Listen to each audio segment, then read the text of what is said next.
అందరికీ నమస్కారం అండి.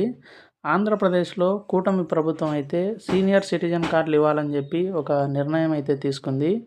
కానీ ఈ సీనియర్ సిటిజన్ కార్డులు తీసుకోవడానికి ఎవరు కూడా ఆసక్తి చూపించడం లేదని చెప్పి గవర్నమెంటు ఈ ఒక మనకు ఒక మెసేజ్‌నైతే ఈ ఈనాడు పేపర్‌లో వేయడం జరిగిందనమాట. ఇప్పుడు ఈ సీనియర్ సిటిజన్ కార్డ్ యొక్క ఉపయోగాలేంటి?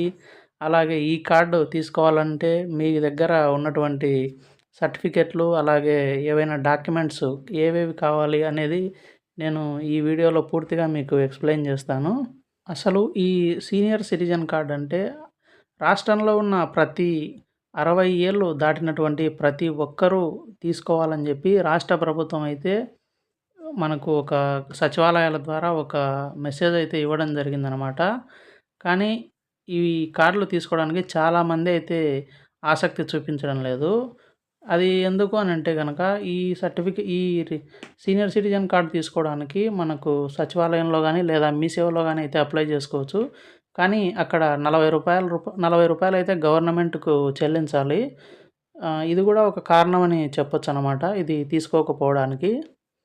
కానీ ఇది తీసుకుంటే మనకు ఎలాంటి ప్రయోజనాలు కలుగుతాయో ఇప్పుడు నేనైతే మీకు చెప్తాను. అదైతే ఇప్పుడు మీరు ఏదైనా ఆర్టీసీ బస్సులో గనక మీరు వెళ్ళాలనుకుంటే గనక టికెట్ మీద 25% అయితే మీకు తగ్గిస్తారు. అలాగే రైలులో మీకు కింద బెర్తులు ఉంటాయి కదా! అప్పరు, మిడిల్ అలాగే లోయర్ బెర్త్ అని. మీకు ఈ సిటిజన్ కార్డ్ ఉంటే గనక లోయర్ బెర్త్ అయితే మీకు కేటాయిస్తారు.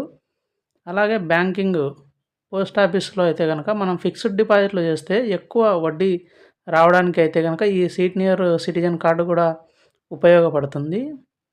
అలాగే పాస్‌పోర్ట్ పొందాలంటే గనక దానికి మనం చెల్లించాల్సిన డబ్బులో 10% అయితే మనకు రాయితీ ఉంటుంది. ఇలాంటి ఎన్నో రకాలైనటువంటి మనకు ప్రయోజనాలైతే 60 ఏళ్ళు దాటినటువంటి వారికి అందరికీ ఈ కార్డు తీసుకుంటే ఇలాంటి ప్రయోజనాలన్నీ ఉంటాయన్నమాట.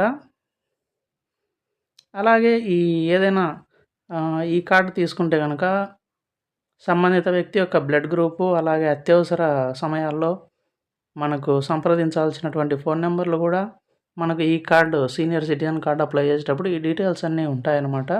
రాష్ట్రంలో 60 సంవత్సరాలు నిండినటువంటి ప్రతి ఒక్కరు కూడా ఈ కార్డు తీసుకోవాలని చెప్పి అధికారులు అయితే చెప్తున్నారు.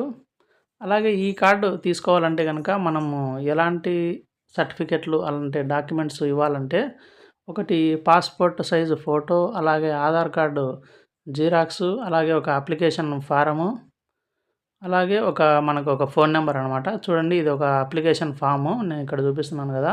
ఈ అప్లికేషన్ ఫాము, ఆధార్ కార్డు, అలాగే ఒక మొబైల్ నంబరు, మనకు ఓటీపీలు వచ్చే మొబైల్ నెంబర్ అనమాట. ఈ 3 తీసుకొని వెళ్ళి మనము గ్రామ సచివాలయాల్లో గానీ, అలాగే మీ సేవలో గానీ అప్లై చేసినట్లయితే మనకు ఈ సీనియర్ సిటిజన్ కార్డ్ అయితే రావడం జరుగుతుంది. ఇందాక చెప్పాను కదా! చాలా రకాలైనటువంటి ప్రయోజనాలైతే ఈ కార్డు తీసుకుంటే గనక అలాంటి ప్రయోజనాలన్నీ ఈ కార్డు తీసుకున్న వాళ్ళు పొందవచ్చు. ఎవరైతే 60 సంవత్సరాలు దాటినటువంటి వారు ఉన్నట్లయితే గనక ఈ కార్డు తీసుకోవడానికి ప్రయత్నం చేయండి. ఇది రాష్ట్ర ప్రభుత్వం నుంచి కూడా వచ్చినటువంటి ఒక మెసేజ్ అనమాట. వీడియో నచ్చినట్లయితే లైక్ చేయండి. Thank you.